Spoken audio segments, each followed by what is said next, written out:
Live. I hope I didn't mess things up too much. Oh boy.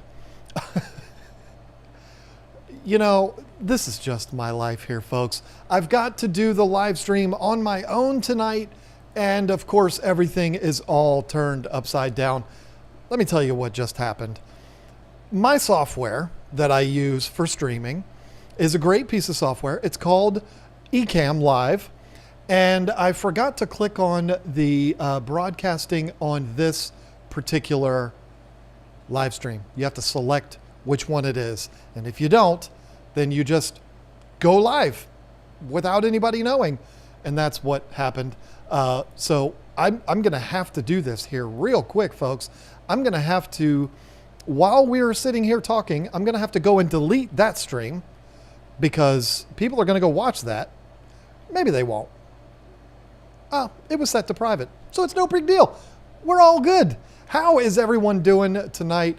Unfortunately, like I said, I am going to be flying solo here tonight.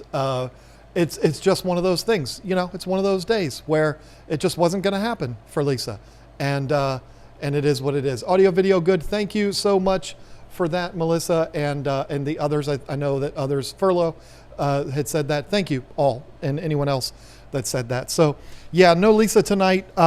It's a long story. Everything's fine. It's no big deal. Nothing to be concerned about. You got me tonight. That's not that bad, is it? If I have no viewers tonight, she's going to be able to rub that in and be like, yeah, see, you need me on there. Otherwise you don't get anybody watching. But no, let's get serious for a second. Got a big thing to talk about right off the bat. It is what you see in the thumbnail. And then we're going to talk about some fun Aquashella stuff and stuff like that. I did see some people chatting about that before I clicked to go live on the wrong stream and then figured it out and came to the right one.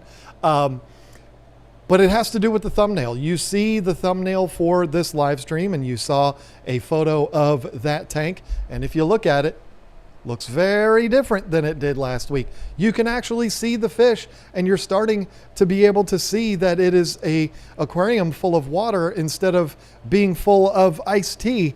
I had to do it today. I just had to. I filmed some videos today sitting in front of that tank and I was like, you know what? I just can't do it because every single time I would set up to film in front of that tank, and when we did the live streams, it looked like it was black. It looked like there were no fish in there, no lights, no nothing. And I actually filmed a video about lights today. So I'm like, I can't have that.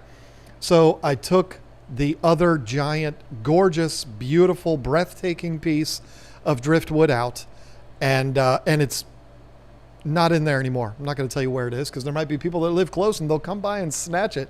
It's like a $200 piece of driftwood. It's beautiful. 2 big pieces like that. And I just had to take them out. It's the tannins that are released from massive pieces of driftwood like that is just too much. If it's a little piece and you get a little bit of tannins, it's not that big of a deal.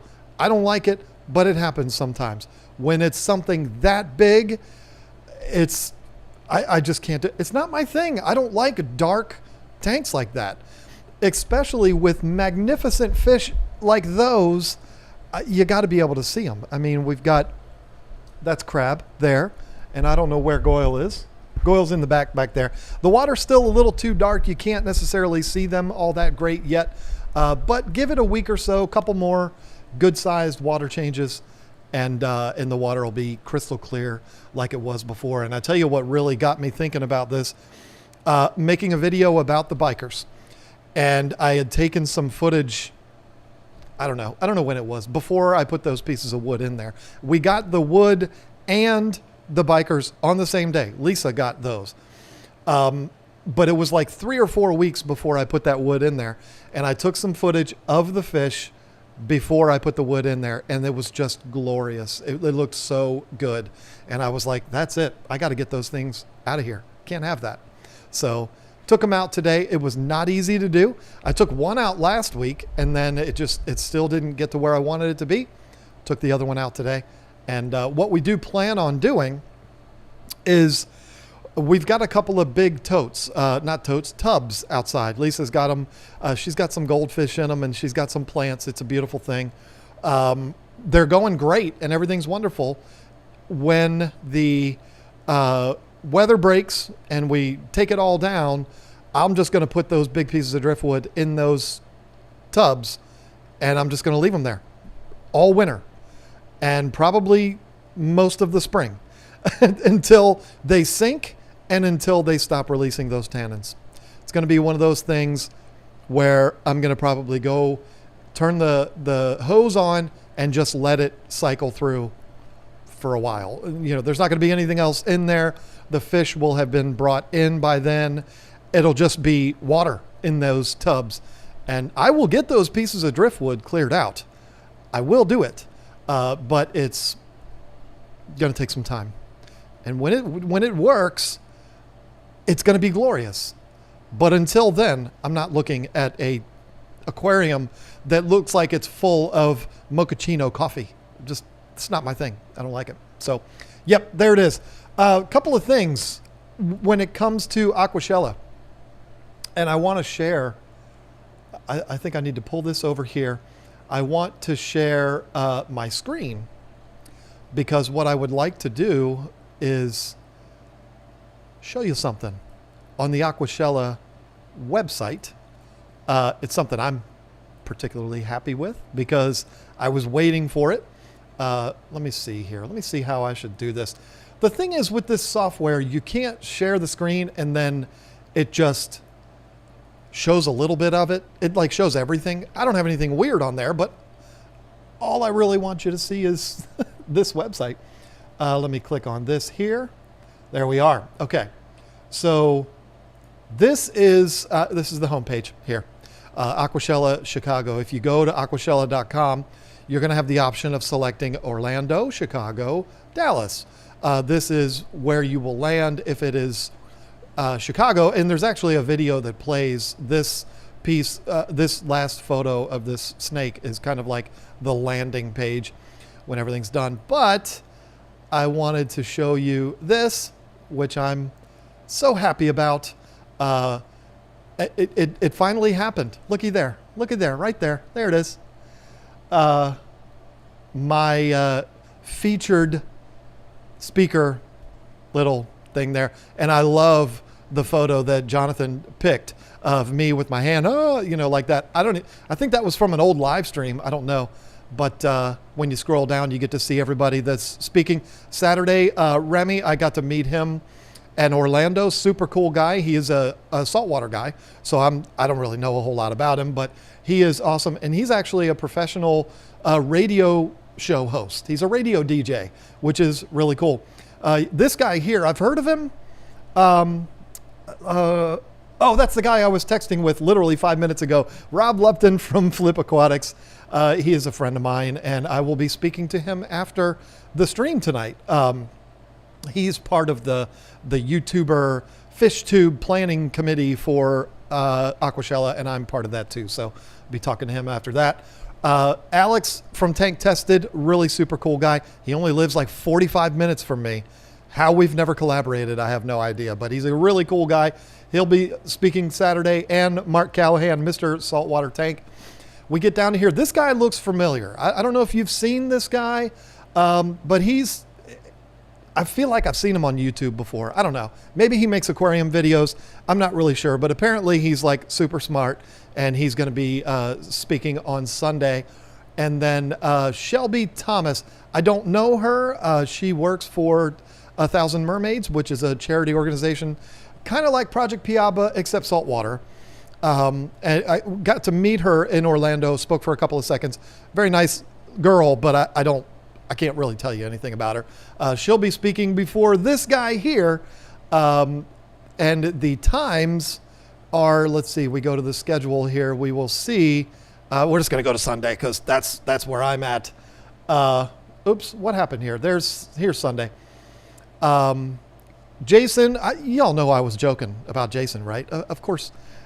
We're going to be streaming 2 weeks from today in his house. So, yeah, I know who Jason is. I was totally teasing there. Jason's at 12. Shelby Thomas is at 1. and I am at 2. I thought I was at 3, but you know what? I don't care. 2 is fine. So yeah, there we go. And they labeled me the keynote speaker, which is pretty cool. I wasn't expecting that. So plane tickets are bought and confirmed. It's a go. We're all set for that. Now, the one thing that I did want to talk about, which, I talked about it the last couple of weeks or 2 weeks ago, and I was really excited about this. But unfortunately, it's something that I probably talked about it prematurely. I actually did get the green light to talk about it. But what I talked about a couple of weeks ago about the Topgolf event that was going to be happening, it unfortunately is no longer happening. It just logistically, it wasn't able to be worked out. This would be a very large group of people going to a place like that, and there just wasn't enough time to organize all of that. So that's not going to be happening. And it is what it is. I was excited about it, and I knew I would have a lot of fun doing it, but I also knew I was going to be as tired as I've ever been. I mean, those shows wear me out. So not having to get out there and swing golf clubs, I don't think is going to be a bad thing. So what's going to be happening now instead of that? I don't know. I don't think there's really going to be any like planned events that are like public event type things.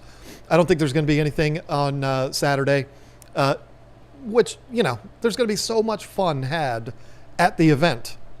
It's not going to matter because everybody's going to be worn out and everybody's going to be ready to go home and go to bed. So yeah, I did want to make sure you were aware of that though, in case anybody was looking forward to that. I was looking forward to it too, kinda, but it's not happening now. So don't be too heartbroken over it. If you are somebody that's entertaining going to Aquashella in Chicago,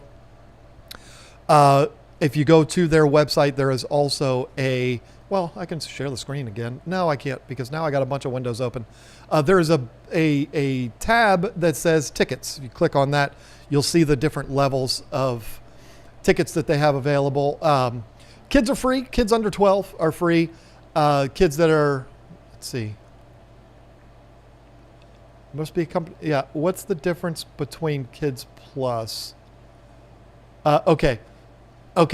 So kids are free, but there are some special perks for kids if you purchase a kids ticket, which is $12.50. It's nothing. General admission is $25. You get to go in there 1 o'clock both days, enjoy yourself, see the whole show, see everything that is there. You have access to the speakers and everything else. It's all good. Early bird is $30, gets you in at 11 instead of 1, which is good because it's a lot slower then. And the grand package is the VIP weekend, which basically gets you everything. You get even earlier entry, 10 a.m. And what they call this is the YouTubers meet and greet. Basically, there's coffee and donuts or at least there has been. I shouldn't have said that. I feel like Hagrid because I don't know if I was supposed to say that. But in the past, there has been coffee and donuts at the YouTube booth. You get to go in at 10 o'clock. You can come in and have time with all of the YouTubers that are there before everybody else gets in. And it's a madhouse. That's, again, both days. You get the glasses, the Aquashella t-shirt, and access to everything else. So that's $85, and that's for the whole weekend. You get to go in Saturday and Sunday. So that's there you go. That's the rundown of the tickets.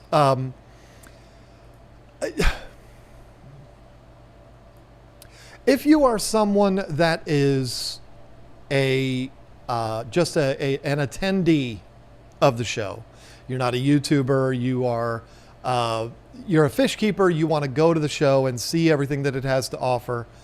I love Aquashella. I love it so much. I love everybody there. I love the people that work there.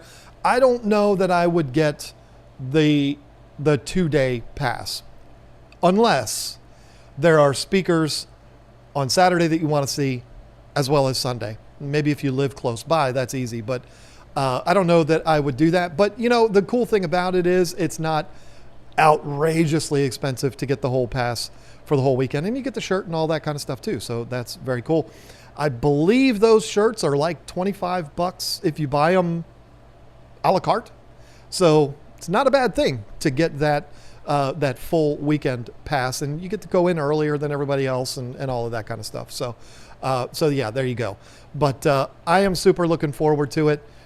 We get in on Thursday. We will be, and it's all confirmed and everything.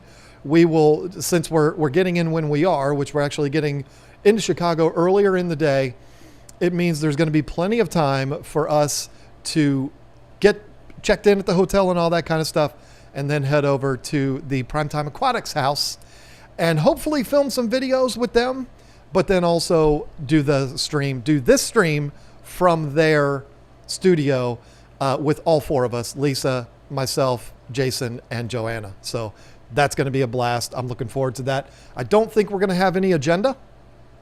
I think it's just going to be, we push go live and we see what happens. And when you've got 4 people, that is something that you don't need any plan, any beyond that. We did do a stream from Aquashella, which we could do that this time too, but I thought it would be more fun to be there at the Adams house.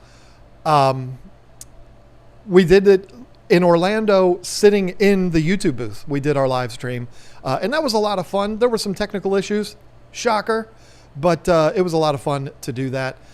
This time we're going to do it a little bit differently.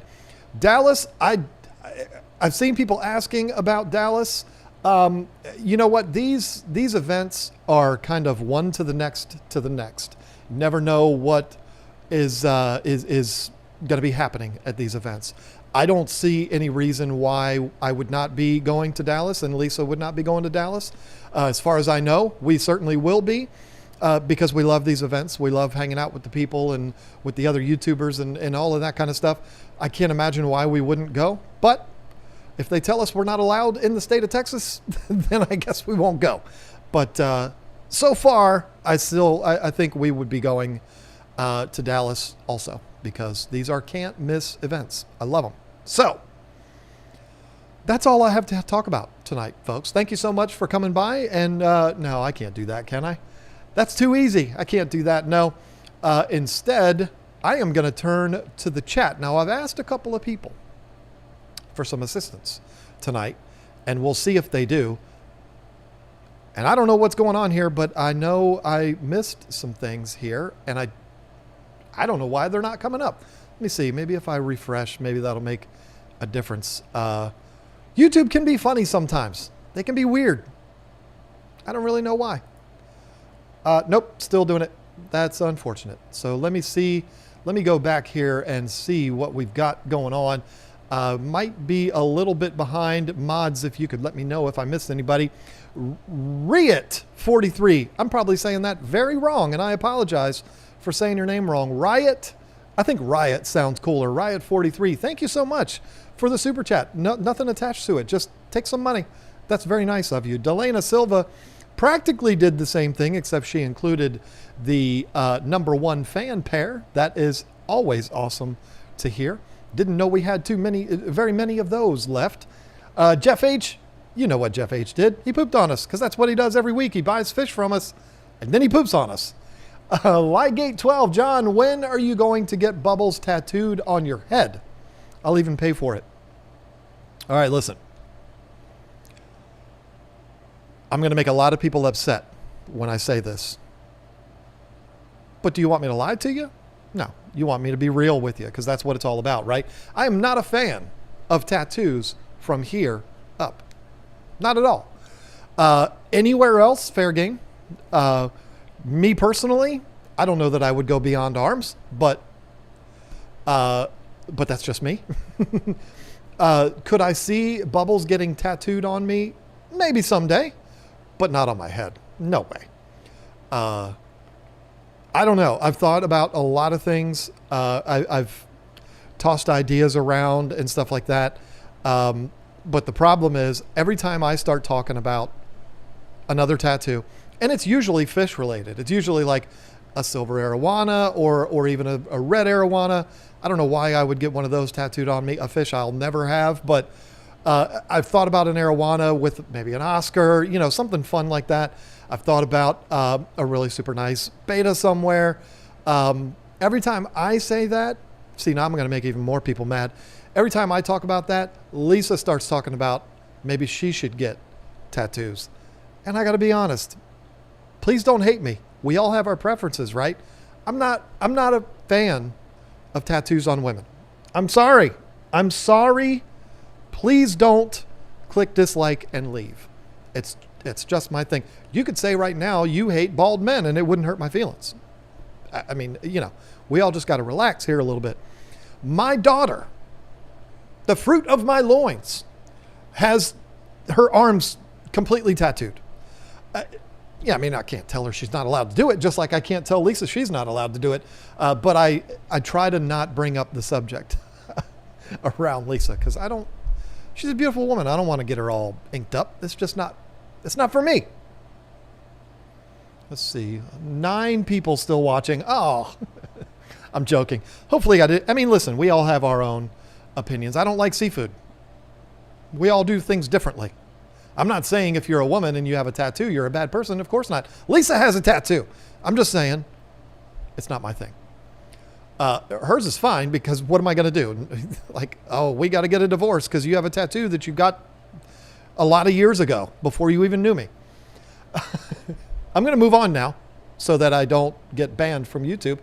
Spotless Aquarium. Hey, John, I love bikers. I say bikers. You might say bikers. Other people say bishers. Say whatever you want, but I say bikers. Had mine for years and she's bulletproofed. So, sorry, my camera is in the way. I can't see the screen. Survived all my beginner mistakes. I've started my own channel. First video the other night on all my tanks. Would love to know your thoughts.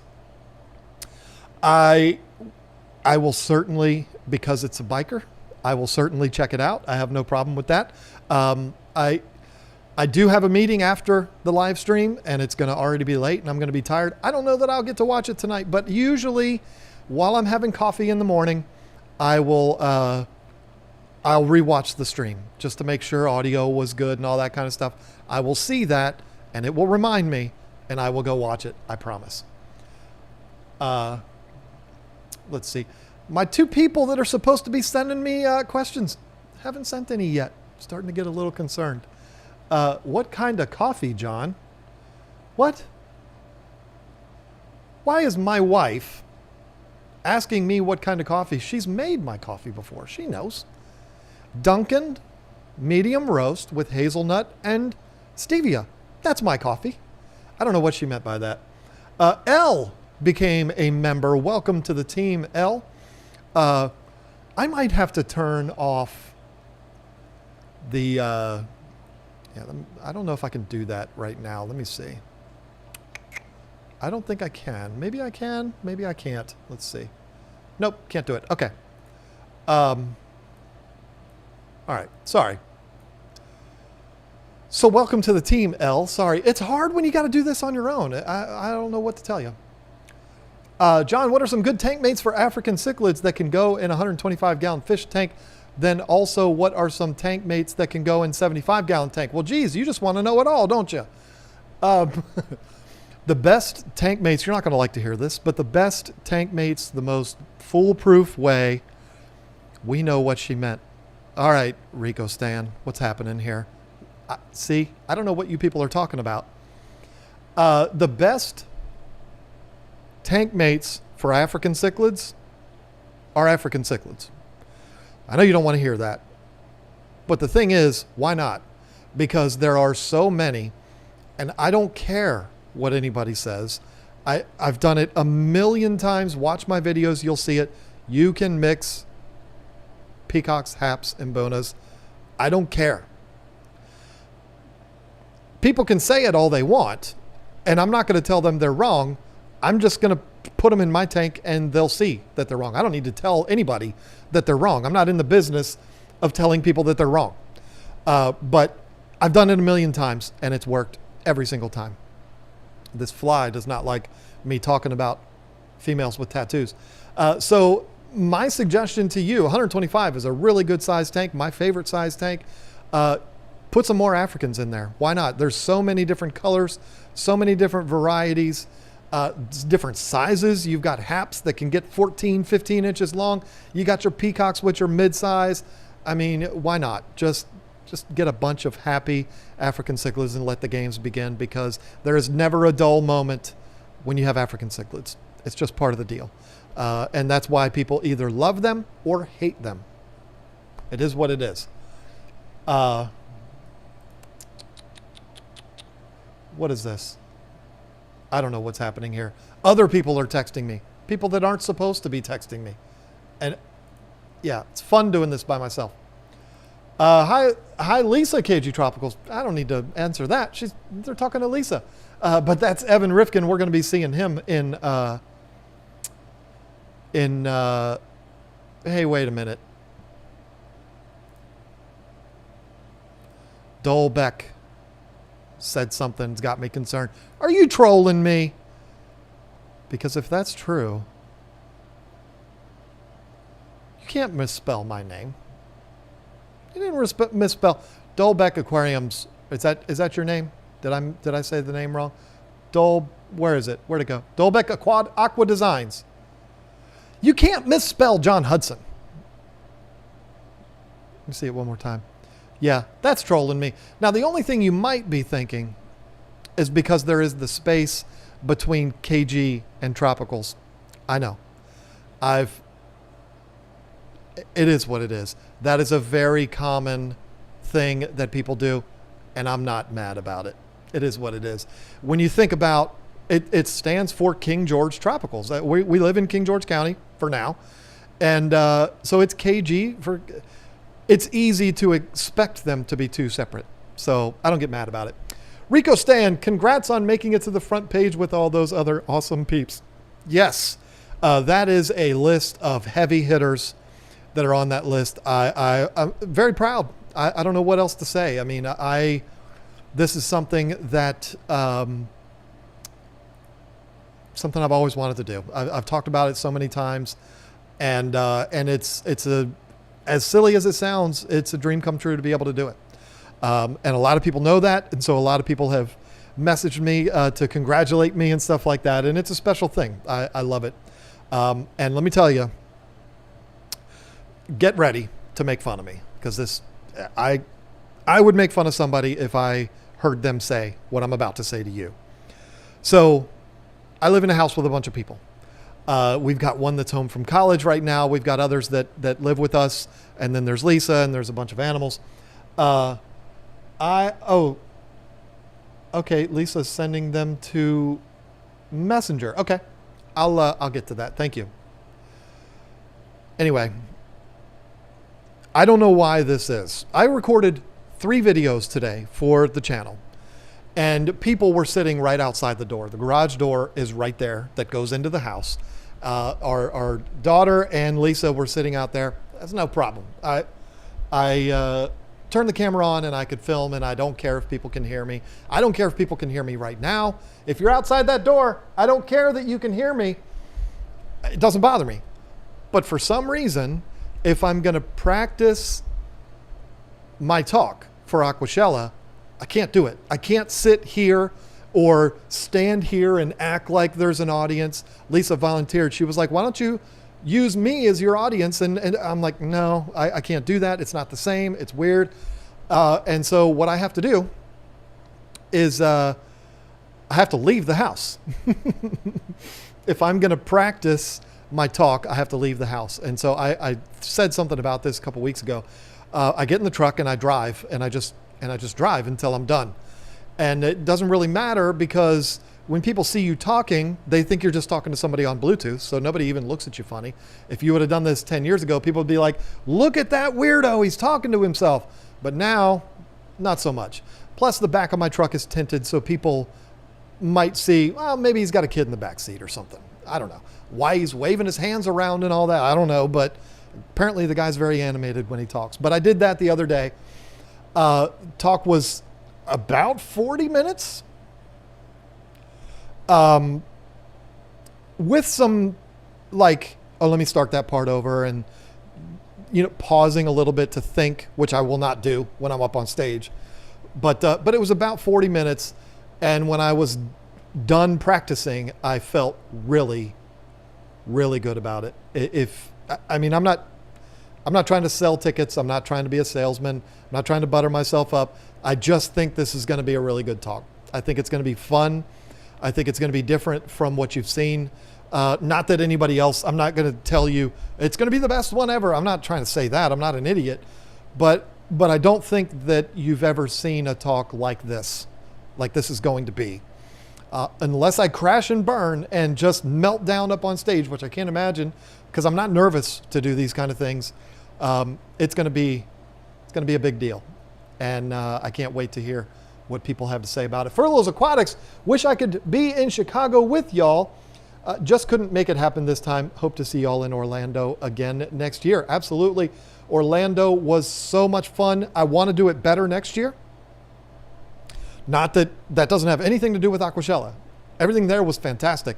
But I want to have like an extra day. I'm going to need to go to Harry Potter Land or whatever it's called there at Universal Studios. I'm sorry, Fishy Biz. I know you invited me, and I know I declined. I regret that now. So yeah, I'd like to get an extra day out of it maybe next year, but we'll have to see. Oh, hello, Mr. Hudson. I am sure you addressed this already, but I hope your lovely wife is well this evening. She is. She is. Thank you so much, Willow Raven Wright. I'm sorry. I talk for a living. She is. She's fine. She's there in the chat, and there she is. She just responded to you, or not just. I don't know when that was, but yeah. Thank you for the concern. She is doing just fine, though. Believe me. Junk Shop Library. Best tank mates in a 40 breeder with sailfin pleco and a chocolate pleco. Something on the small side, but not so small the plecos will stress them out. Angels. I'm not one of these people that knows every single type of fish that there's ever been, and I can sit here and I kind of have my go-to fish that I love. 40 gallons is plenty of space for angels. Why not? Or how about this? You want something on the small side. Angels aren't small. I'm going to give you one that's smaller than angels, but they're not a micro fish. They're not tiny, which your plecos could eat the tiny fish anyway. Denison barbs. I am a humongous fan of Denison barbs. I love them so much. Give those a try. They're expensive, but they are glorious fish. And I'm going to be honest, I don't know why I don't have any right now. I absolutely love them. They are one of my all-time favorites. Love them, love them, love them. What is happening with this chat here? This is weird. I don't know why it happens. It just happens. And then I look like a fool. Or should I say I look more of a fool. I love my job. CJ Black became a member. I feel like you've been a member. But maybe you took a break or maybe you re-upped. I don't know. But it doesn't matter. Welcome to the team. See your name all the time. Maybe you just now decided to take the plunge. And oh, there's the African cichlid question again. Already did that one. Here we go with the name. I love it. Oink Master Supreme Forever. 125 gallons, 6 blood parrots, 1 firemouth. I'm adopting tank mate. 125, 6 parrots, 1 firemouth. Oh, when people ask me tank mates, it drives me crazy because you tell them. It's been every question so far tonight has been that you tell them and then they go and get them and then they die and they get mad at you. So don't be mad at me. I am somebody that in my experience, I've never had an issue with blood parrots ever as far as being aggressive. Their mouth doesn't even open. Their mouth is just a pucker face. That's all it is. I've never seen them be mean. Not saying it's never happened, but I've never seen mean blood parrots. Another smaller fish, smaller cichlid that I've also never really seen be mean, that I think would be a really nice contrast and look really nice with those, would be the electric blue Acaras. That's another one. I do not know why I don't have any of those fish right now. I love them so much. They're absolutely stunning. They're inexpensive. They're not going to wreak havoc on the other fish in your tank. So about the only one you would have to worry about in that entire scenario is the firemouth. And they're usually fine too.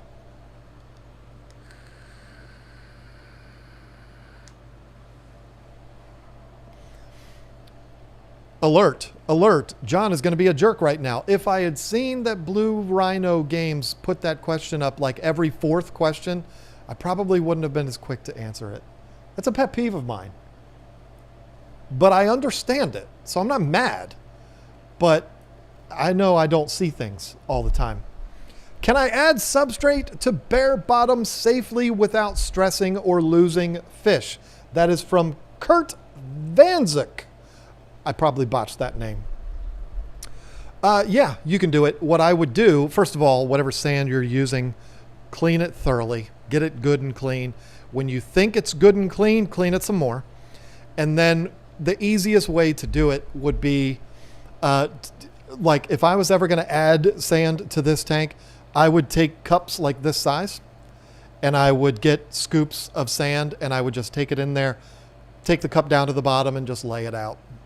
And then go and get another one, lay it out. And just, you know, you're not going to take your bag and dump your bag of sand in there because that would stress out the fish.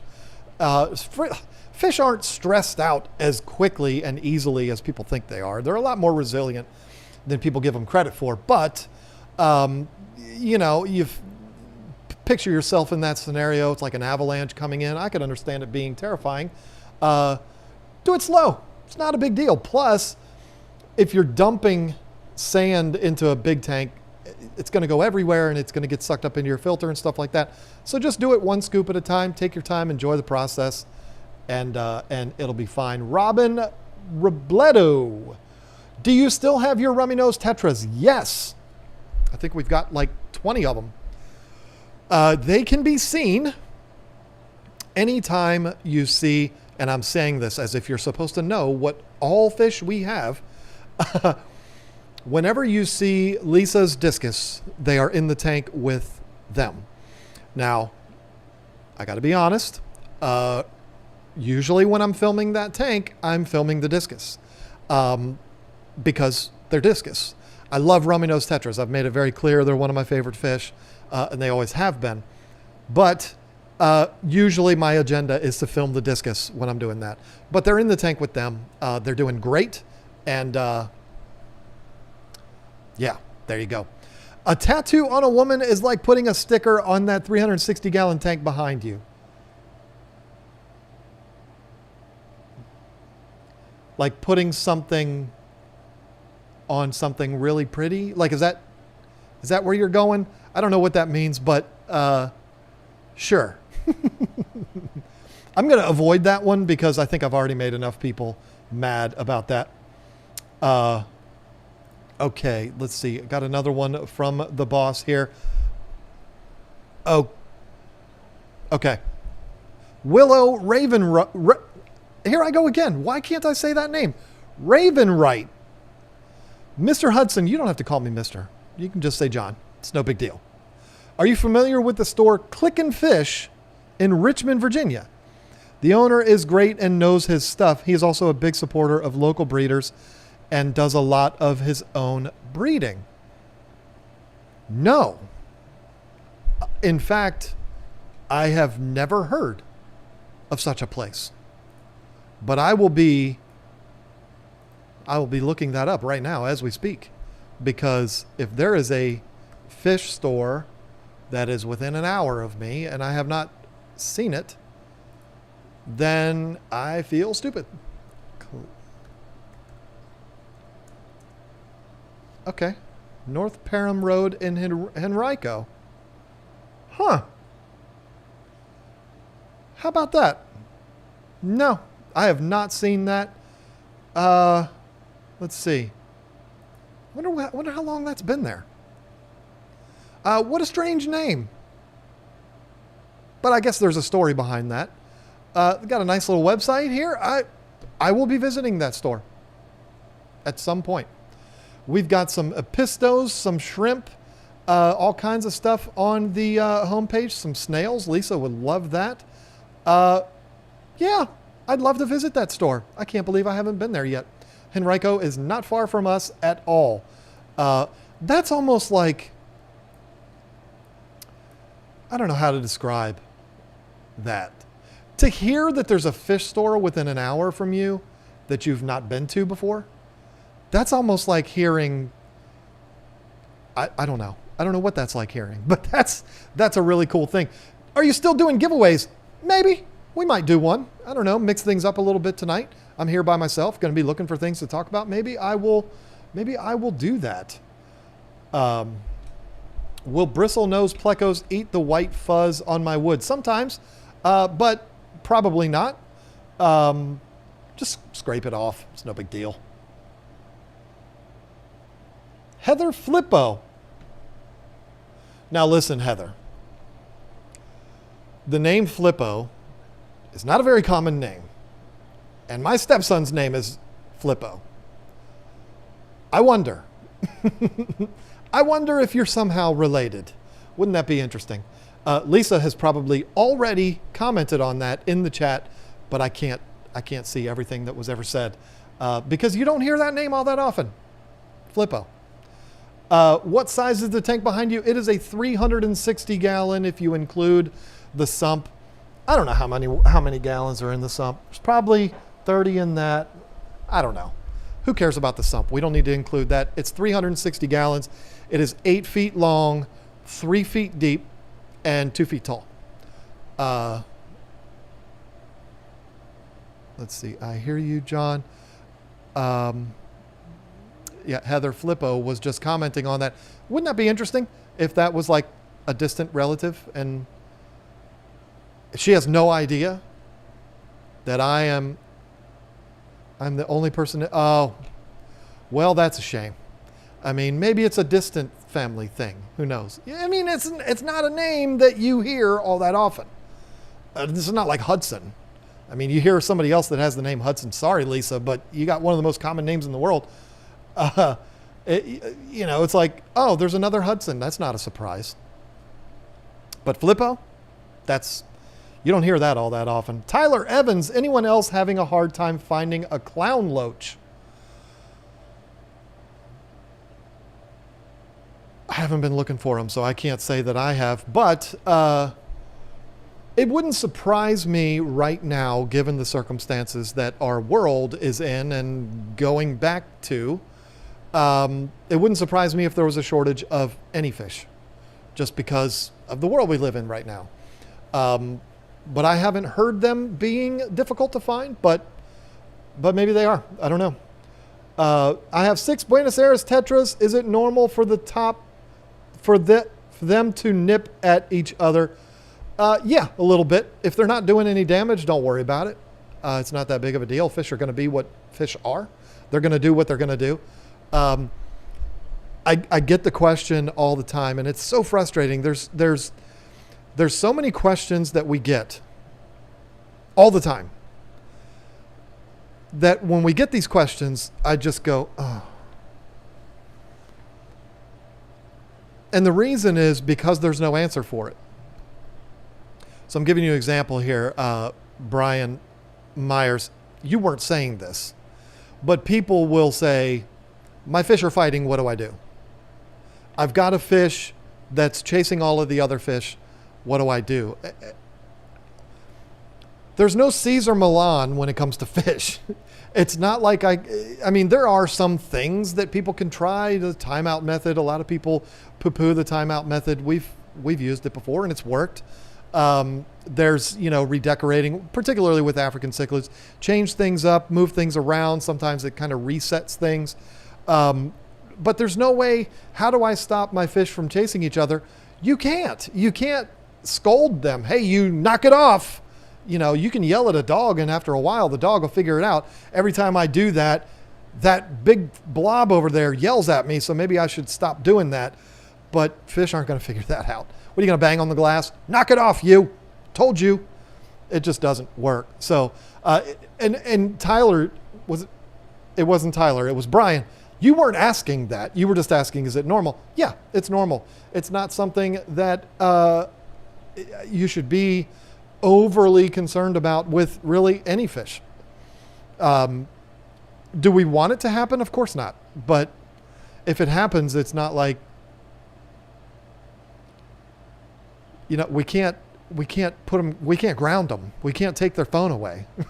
I mean, what are you going to do? Let's see. I think I am a little bit behind here. Okay. Granemeyer, that's a cool name, became a member. Welcome to the team. Melissa Jeswold, question. John, pest snails are clogging my titles. I have to scrape them 2 times a day. Ideas. So what I would do, and you will be fortunate. You bought the Title 35s, which means it's basically all a skimmer. I wasn't prepared for this, so I don't have it to show you, but I like to buy that. I think it's a Marine Land product.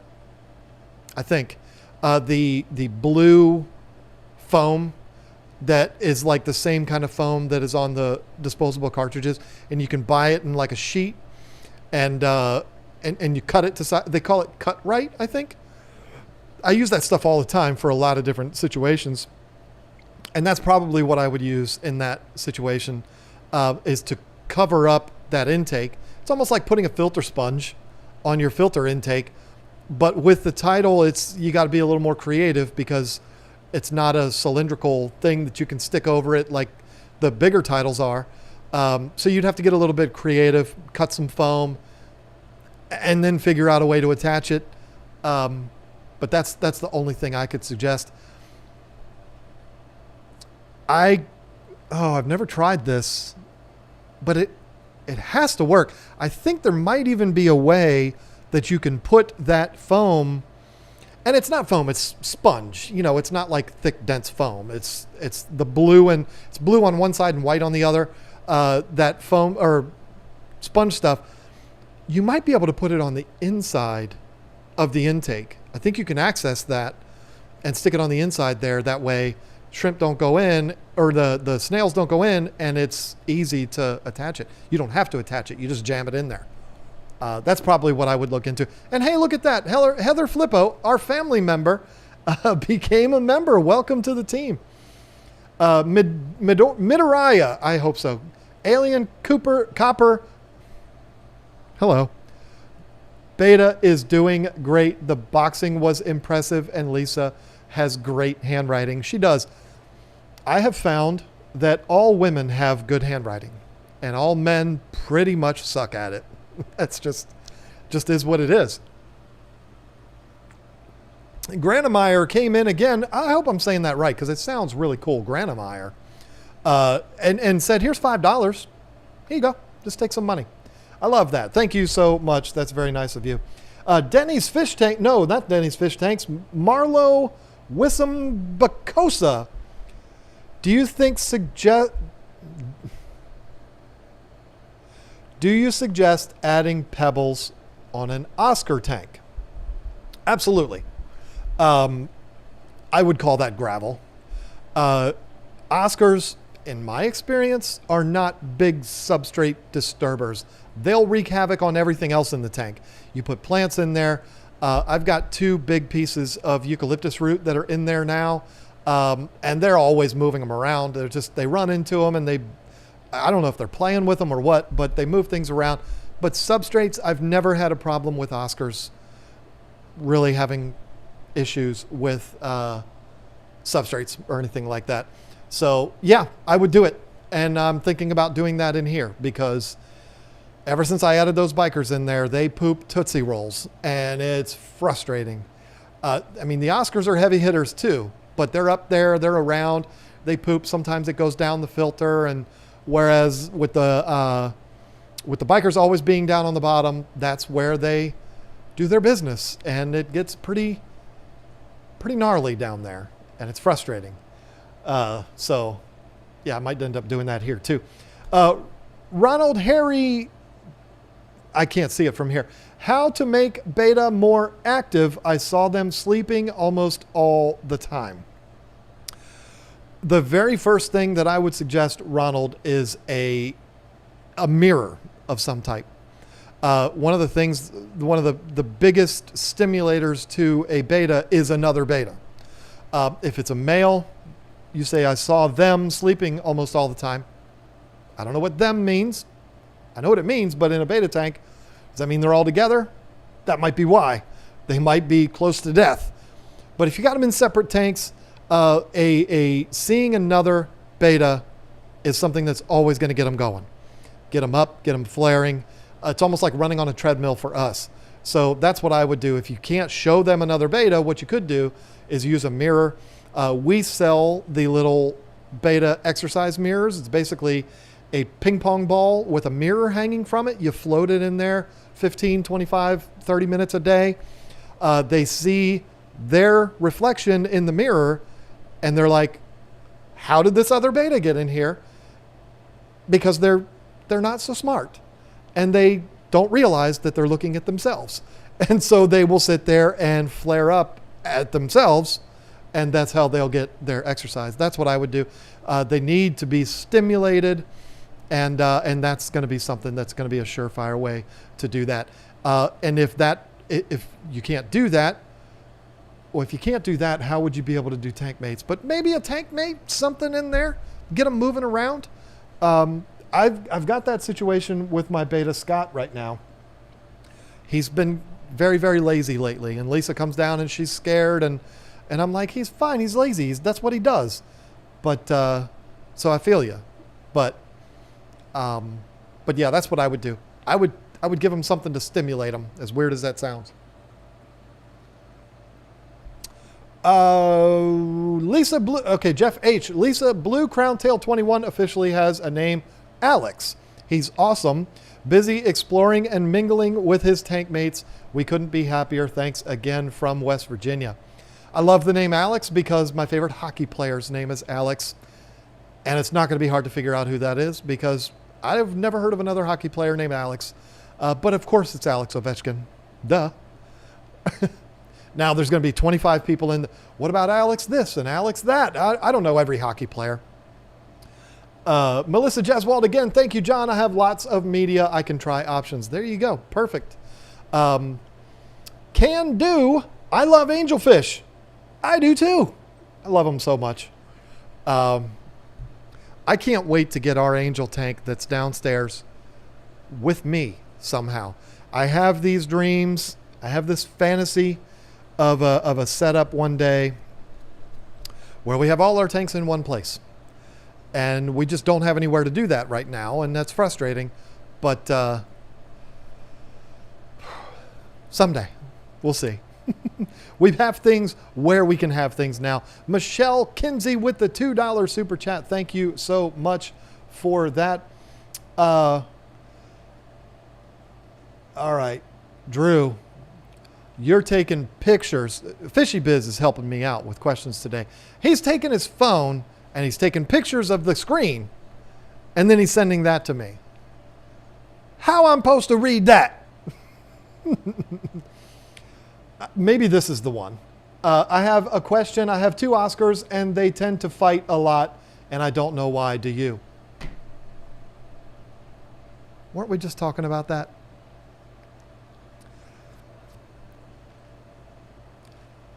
That's the most frustrating question because no.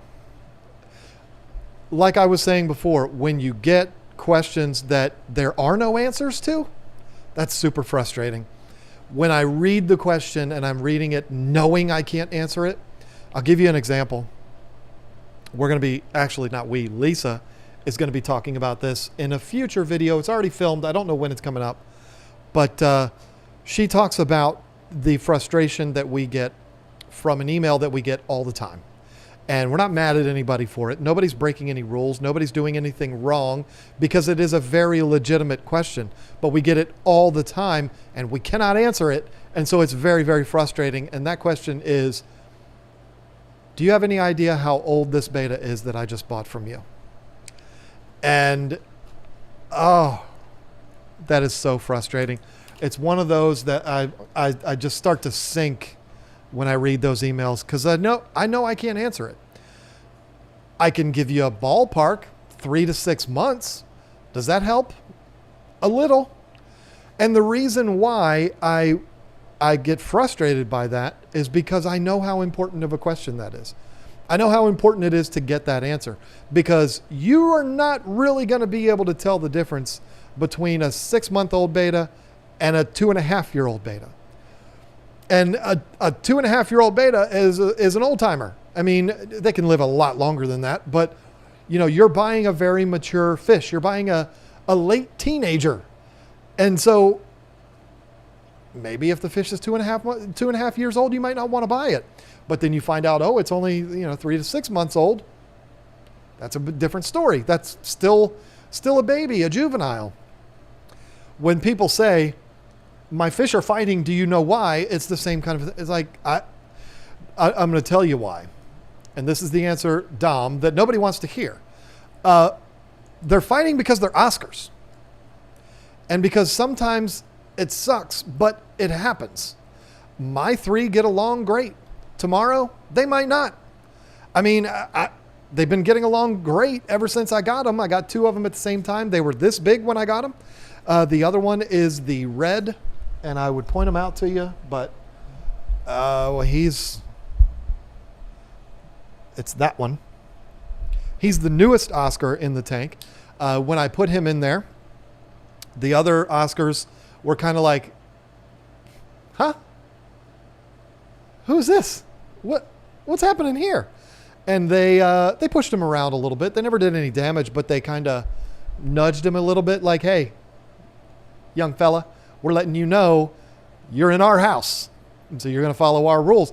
That went on for like a day, and then they were completely fine. They never had any issues ever at all. Now, you might see them every once in a while nudge each other and move around and stuff, but they're not hurting each other. They're not fighting. They're not lip locking. They're not biting each other's fins or anything like that. We're fortunate in that those 3 get along. But like I said, tomorrow, one of their brains might get reprogrammed and go on a complete rampage. That's what happened with my arowanas. Everything was fine, no issues at all. Next thing you know, it's not anymore. And that is horrible when that happens. But that can happen with absolutely any fish in this hobby.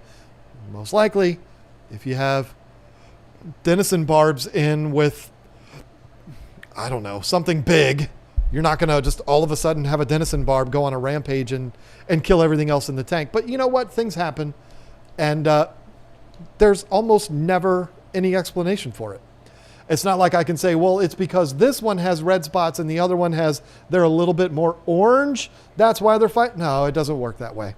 They fight because they're cichlids and because sometimes they're jerks. And I hate that, but it's true. Do you recommend planting aquatic plants straight into the substrate, or is potting them okay? Now, Brandon, you're making a huge mistake. And I'm sorry to be the one to tell you this. But you're making a catastrophic mistake asking me questions about plants. There are several streams about fish keeping that are plant experts. I'm not one of them. But I can tell you, knowing the little bit that I do know, some you're fine with, some you would not. Some need those roots to get down in the substrate, while some can be in that little pot and they'll be fine. Aquarium Co-op has that easy planter thing for that purpose, for just taking that whole pot, putting it right down in there, and it looks fancy, and I think it's a genius invention. That's exactly what it's for, is to just put them in there and let them be. So now, if you're talking about big giant terracotta pots and stuff like that, you're going beyond me. I don't know how to answer that one. Oh, let's see.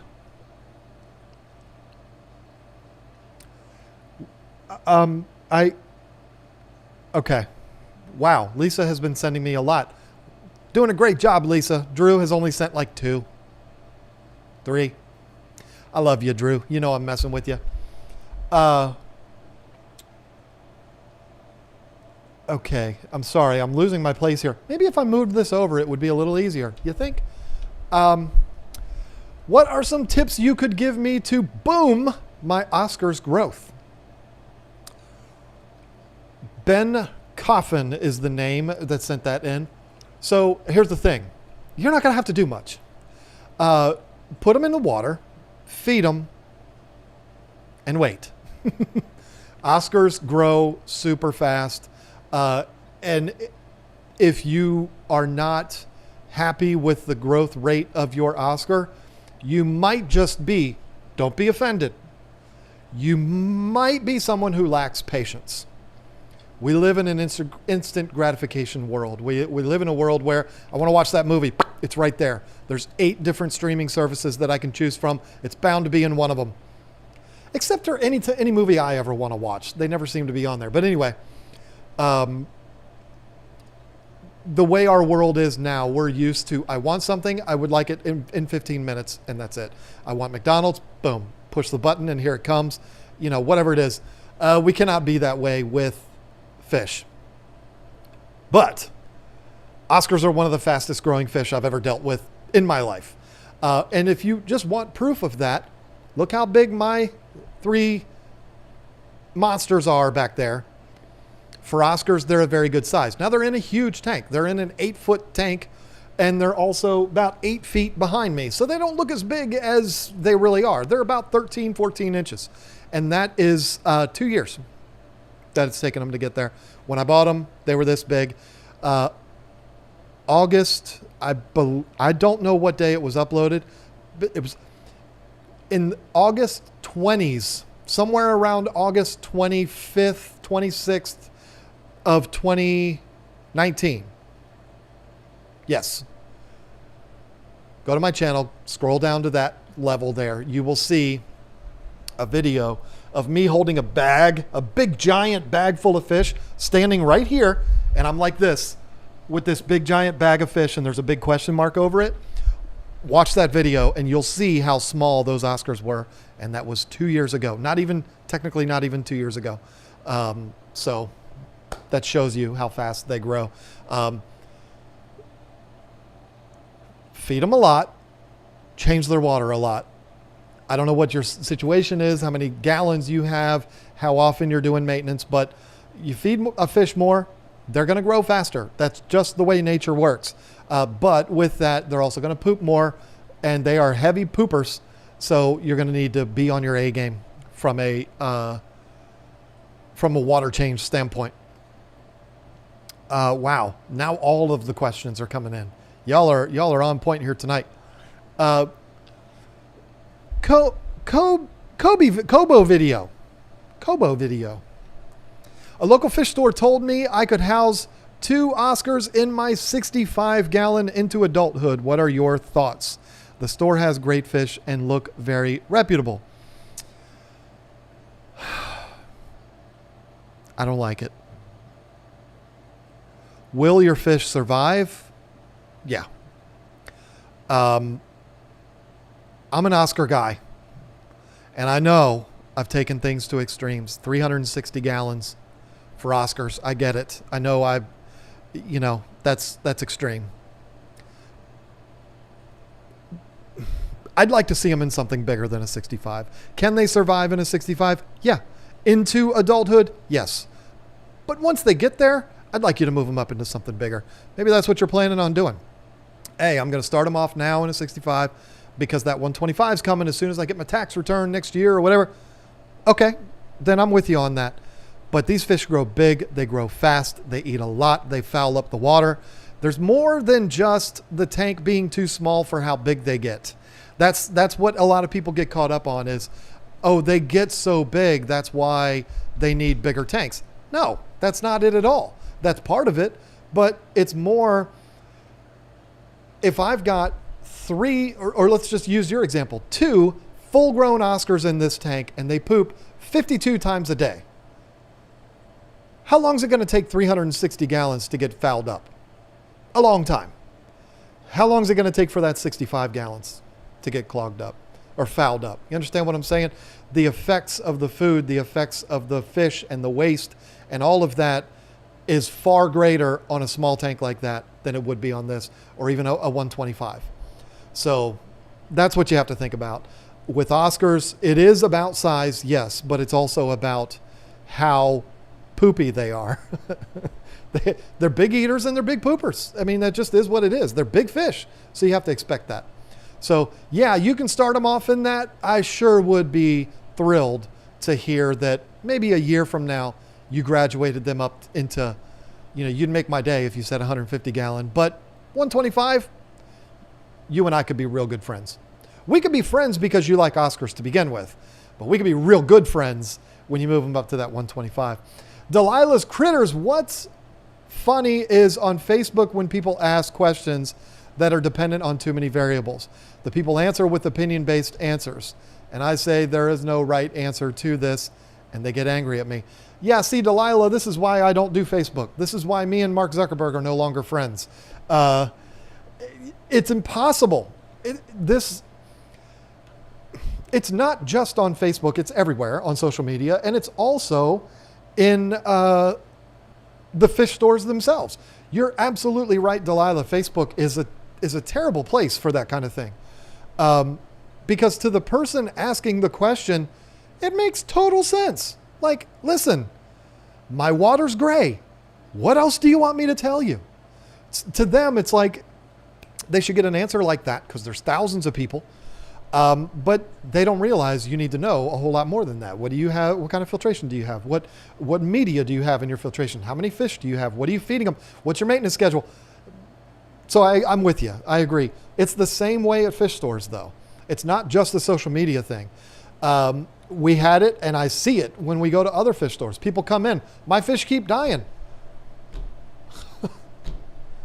Can you tell me why?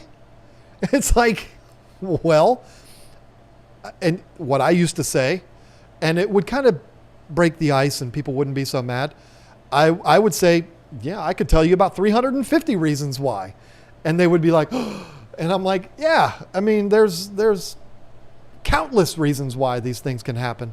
I'm going to need a little bit more information and then maybe we can work on something. But yeah, that is a real thing. Here we go again. Alice B. Sorry, Alice, I'm not trying to be mean. It's like we're dealing with this over and over and over again. How can I get some smaller discus to grow quickly? I need them to grow a few centimeters so I can put them with the slightly bigger ones. So here's the thing. First of all, I adore you for having discus because my wife is such a discus fanatic. It has made me a discus fanatic. I liked discus before she did. I'm going to hear about that one later. But the thing is, they don't need to be as big as you think they do to be able to go in with the other discus. Discus are going to be one of the fish that I worry about the least when it comes to being mean to other fish. Even if they're breeding, they're just like, hey, her and I, we're going to go over here. We're just going to hang out. We're not going to cause any trouble. We're not going to hurt anybody else. We're just going to go over here and do our thing. We'll see y'all later. That's what they're like. Instead of like angels or any other cichlids, they'll be like, hey, we're going to be over here doing our thing. You see that line right there? Y'all ain't allowed to cross it anymore. Cross that line, we're going to have problems. That's what most cichlids are like. But discus are like, hey, come on over. It's fine. No, we're doing some stuff over here. If you could please just, if you wouldn't mind, perhaps back up a little bit. Just that's fine. Don't worry about it. But we're going to be over here. They're the friendliest things in the world. Sure, I'm sure there's probably stories out there of mean ones. But if you have a 4-inch discus and you put 2-inch discus in with those 4-inch discus, it's not going to be war of the discus. It's just not. Plus, you have to understand, Lisa has 10 Santarum discus that I bought her for her birthday on the same day that I bought those 2 little Oscars. And it's 2 years later. Some of those fish in that tank are 5-inch and some of them are 3-inch. Some of them are 4. I mean, I'm 6 feet tall, 225 pounds. Lisa is 5'3". You thought I was going to do it, but she does not weigh. She weighs less than half what I weigh. People are different sizes. Human beings are different sizes. Fish are different sizes. And the discus in Lisa's tank don't fight each other. And they're all different sizes. So if your discus if the ones you already have are 4 inches and you bought some 3 inchers, put them in there. They're going to be fine. I mean, what's the holdup? But if you don't want to follow that because you're nervous, I get it. Just be on your game with maintenance. It's the same thing for every single fish. Be on your game for maintenance. Feed them a good quality food, high in protein, and feed them regularly. And do a lot of water changes. I know that the hot button topic, including with us lately, has been, water changes. You don't need to do as many water changes as people say. But if you're trying to grow your fish really fast, yes, you do. If you're just trying to keep fish, you don't have to be doing 100% water changes twice a week. No. But if you're a breeder and you're trying to grow them really fast, then yeah, that would make sense. Wow, I haven't even taken a breath in an hour.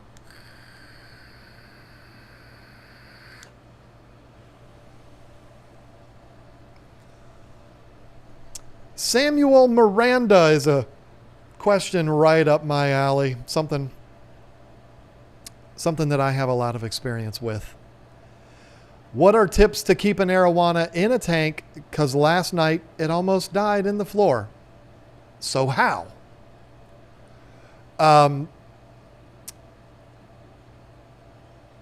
Okay, I'm going to assume you have lids. If you don't, there's your problem. Now, having said that, I had a 240-gallon tank. I had an arowana that was 30 inches long, silver arowana. And it broke the lid off of my tank. 1/4-inch thick glass, heavy lids. You can see that fish in our second video that we ever put up on our channel. He's in there. And he jumped out Father's Day. It was a horrible Father's Day. And it was in the middle of the night when he did it. So he wasn't fortunate enough for us to see that he had done that so that we could save him. We found him. Lisa found him hard as a brick the next morning. So what, like I even had one jump out of this tank. I did a video about it. I'm not ashamed to admit it. I make mistakes. Of course I do. But the thing is, have 0 gaps, because the fish, there were no gaps in this except for a little one about like that. And we're talking about like a 13-inch long, 14-inch long arowana. Somehow, because there's no other way he could have gotten out. I mean, there was no other breaks there are no more openings in that tank except for that little thing, which was just a notch that was cut out for a heater. And he made it through that somehow and killed himself. So, you've got to make sure the entire top is covered, and not only covered, but covered in something heavy duty that the fish cannot just knock off. If you have real thin lids, like if you're using, I don't know, some kind of thin plastic lids or something like that, or if you have like the Aqueon tanks that have the little black aquarium hood that's black plastic and just has that little flappy door on the front, they can knock those right open, no problem. So if that's what you have for emergency situations, I know it might sound, kind of ugly, but just put a brick on it or a big rock or something put on that lid so that they can't just jump right through it, because they have enough power to do that. Arowanas, look it up on YouTube. There are videos of arowanas jumping completely out of the water to snipe a bug off of a branch that's 4 feet out of the water. They're right there on YouTube. It's not hard to find. So if they have enough power to do that, they can jump right through one of those plastic lids. And I don't mean jump through it. I mean jump with enough power to make the door just flop open, and then they go that way.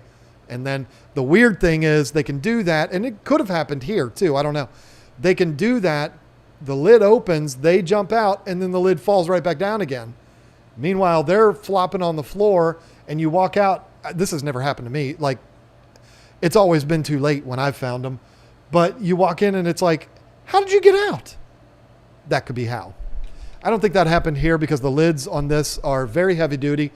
They were not giant arowanas. I don't think they would have had the power to do that. But yeah, I've spent way too much time on that question. But there you go. Lock that tank down tight. That's what you really have to do. On the topic of... Oh, no, I missed this one. Wait a minute. Okay, yeah. Eduardo Antonio Rengo Costa. Probably botched that. I think I got the first two. Anyway, I have a frustrating question. Why are online fish sellers... This fly, I'm going to probably murder a fly live on YouTube because I can't take it. It keeps flying in my drink. Come on. Why are online fish sellers... If I keep doing this, that's why. I'm trying to get this fly away from my drink. I'm sorry.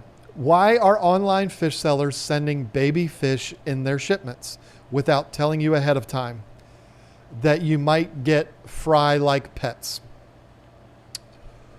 Ooh.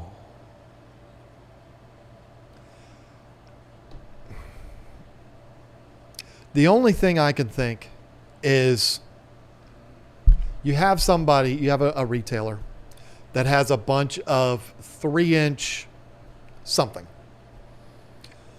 But in that batch of fish that they have, they've got a bunch of 3-inch, a bunch of 2.5-inch, a bunch of 2-inch, but varied sizes.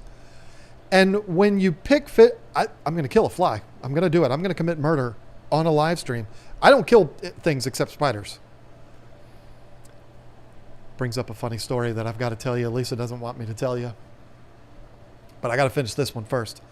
As a retailer, if I've got 50 fish, all different sizes, when somebody orders them, I'm going to pick the biggest ones first, naturally, right? And then somebody else orders more and you pick the bigger ones and then you work your way down. And then it might end up where you've got, 20 more for sale and they're all a lot smaller. Now, at that point, should the retailer then take them off? I mean, no, because then nobody would ever sell anything and they would go out of business. We need to have... It's not an issue for us because we show you the fish we're going to sell you, but or not that we sell you, we're going to ship to you. But if you're somebody that has some kind of tetra and you're putting on there 1-inch to 2.5-inch, you might be the guy that gets the 1-inchers, or it's possible. Now this is not uncommon. I feel like Daniel's son. I really do. If you're buying African cichlids, it is not uncommon for there to be a holding female. If you're new to African cichlids, you might not realize that that's going on. The females hold their fry in their mouth, like kangaroos hold their babies in their pouch. African cichlid females hold the babies, they hold the eggs in their mouth, and they develop into free-swimming fry in their mouth. And what is very, very common is the retailer might swipe up a female that's holding eggs or holding fry, and he doesn't realize it, puts them in there, and then the stress of the whole transport and all that kind of stuff, she spits those fry out in the bag, and there you go. I cannot tell you, when we were ordering African cichlids to sell at our shop, we dealt with retailers not retailers, but farms that we would order big fish from. And it was very common. And we would celebrate that because we're like, woohoo, we'll put them in that 55, we'll grow them up, and then we got all these extra fish. But that was very, very common. That might be what's happening for you. Or it just could be, it was a popular selling fish and you got the last bit and they were the smallest out of the bunch. I don't know who you bought them from, but it's just kind of one of those things. Now, let me tell you this story that Lisa doesn't want me to tell you. I have to take my sleeping pills first. Otherwise, I'll be up all night. Lisa is a lot like me in that unless it's a fly or a spider, I don't believe that there is a spider on Earth that deserves to live. I'm just not a fan of spiders. Lisa feels that way about snakes. I completely disagree. I like snakes. I mean, I like snakes. I don't own one. I don't know that I ever will because my wife won't let me. I would have about as much of a chance of getting a snake as she would a tarantula. No, it's just not even an option. We are the kind of people that we will go out of our way to rescue an animal or save an animal if possible or whatever. She went out last night. I don't remember where she went to the store. We live like a couple of miles from a grocery store. She went to the grocery store, and on her way back, she comes in. And she said, oh boy, she knows I'm about to tell this story. It's a sweet story, but it is a little silly too. I'm going to do one even better because I've got a picture. She comes in, and it's later in the evening, and she says, I found something on the road, and I had to save it. And I said, oh no, like she had this box, and I'm expecting there to be like a bird that hurt its wing or a squirrel or maybe a chipmunk or a baby rabbit. We've got all of that around here. Baby rabbits, I've got my own stories about that. No. She's so sweet. What a doll baby Lisa is. It was this. She's like, no, I sent you that picture. It was a big, giant, beautiful moth. She's driving down the road. This moth is in the road, and it was raining pretty heavy last night. And I guess the moth was weighted down by the water, the raindrops. It couldn't fly all that good. And so she stopped the car, got out of the car in the rain. And this is on a busy road. This is not like on a back road in a long driveway. This is on a main road that goes through King George, Virginia. And she stopped and she picked this moth up, giant, gorgeous, beautiful creature, and put it on her front seat. And then drove home, put it in a box, and brought it out here to me. Like, I saved him. He can't fly. Saved him. And I'm like, oh, that's so sweet. Put it out on the front porch. This is a moth. You're not going to keep a moth as a pet. That moth needs to be outside, needs to fly around. She said, well, but he can't fly. I said, listen, put him out on the porch, put the box put the box on its side so that the opening is there. He can stay out of the rain. And then when he's dried up, he can fly away. And we were playing with him and letting him crawl all over our hands and stuff. It was a beautiful, beautiful creature. And look at that biker. Check him out. So she did. And she put him outside. Did not do as I asked. She put the box in a normal way with the opening on the top. And I'm like, okay, great. I'm going to have to go out there and let that thing go. I'm going to have to let that moth go after Lisa goes upstairs to go in the bath. And, she can't stop me at that point. And so that's exactly what I did. But I was let off the hook because I went out there and I opened up that box and it was gone. I didn't open the box. The box was open, but there was I had to kind of pull back the lid a little bit to see what was going on, and it was already gone. And then I was like, great, I'm going to go upstairs and I'm going to tell her that the moth is already gone, and she's going to be upset, like, no, you let him go, but I didn't. He was already gone. And this is the woman that I'm married to. She will stop her car in the rain on a busy road, get out to save a moth. Now I'm going to tell you, I will swerve to miss a frog, small turtle, spider. Nope. But, I will do those things too. And if I was driving down the road, I would have made sure I did not hit that big giant moth. That thing is bigger than it looks too. It's not like it's a moth that big. I mean, come on. It was easily 6 inches wingspan. Big, giant moth. It was like the size of a bird. It was beautiful. The insect itself was probably about that big. It was a big, giant thing. Stopped on a busy street, got out of the car in the rain, late at night, like 9 o'clock at night, to save a moth.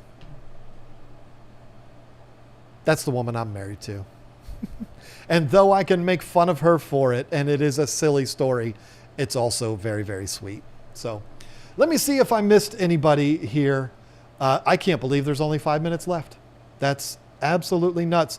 I don't know if I said Michelle Kinsey, but thank you so much for the super chat. Granemeyer again. Just want to thank KG Tropicals for ending a 25 plus year search for a red and gold beta. Thank you, Lisa, for the personal response on the invoice. Hashtag 49ers. I remember that one. I remember the, I don't know if you emailed us or if you put a comment on the order itself. I don't recall, but I remember seeing that. And that's very cool. You know, it's, Lisa does a good job, a very, very good job. Gotta love that.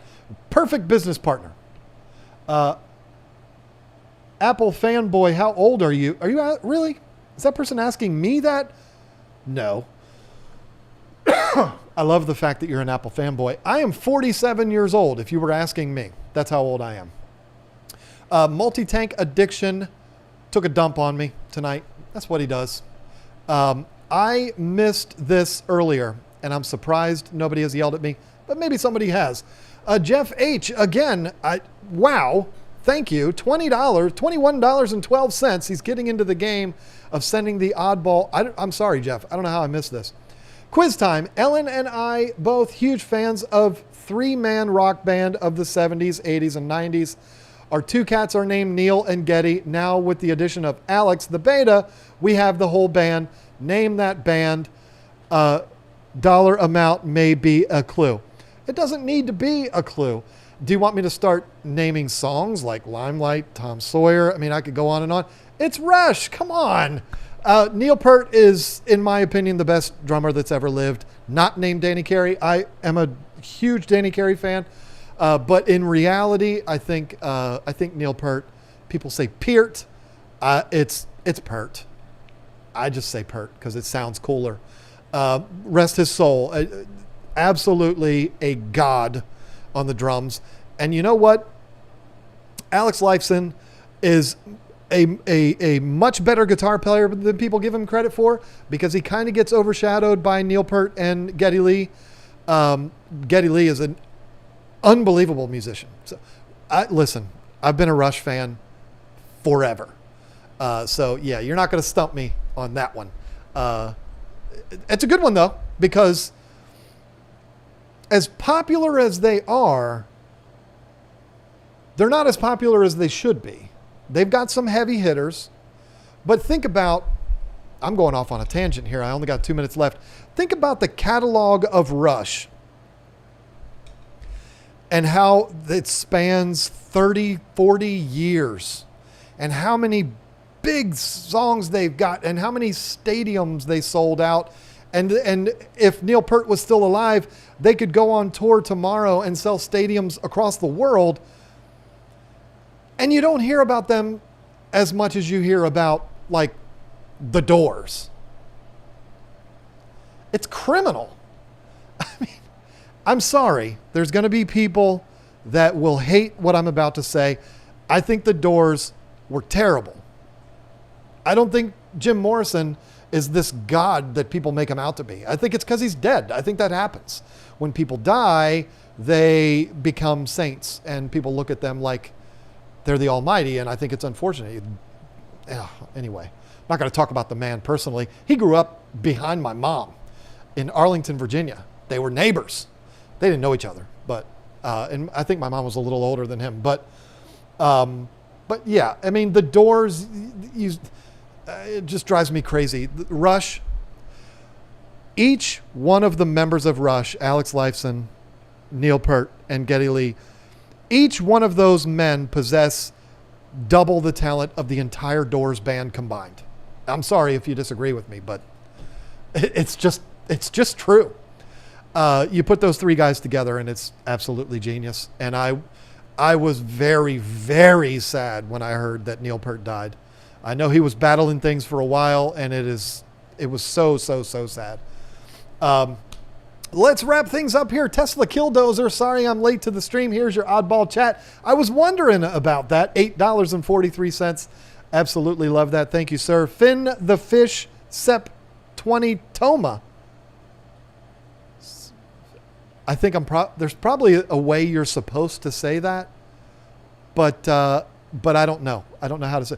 Finn the Fish, Sep 20 Toma. It's cute. Thank you for the $5 super chat. I appreciate it very much. Listen, folks, my throat is a wreck, and I've got to make a call to somebody. It's not you, Drew. I got another call before you. I'm sorry.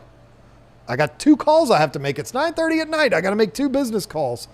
If I don't do that, Drew's going to be mean to me, but I got another call that I got to take first.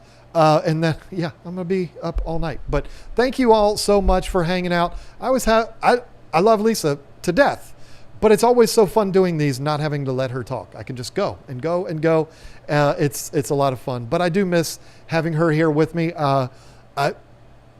I can't imagine why she wouldn't be here with me next week. But then again, I thought she was going to be here with me this week. Sometimes things happen and it doesn't work out. But you know, it's fine. I can do it without her. So anyway, this was so much fun. I have had a long day and it's not even close to being over yet. Thank you all so much for hanging out. I got to get off here because I can't even talk. I will see you next week. Lisa and I both will see you next week. And don't forget, 2 weeks from now, we'll be with Primetime Aquatics at their studio, all 4 of us in one room. You're not going to want to miss that. It's going to be a blast. So anyway, thank you all so much. See you next week.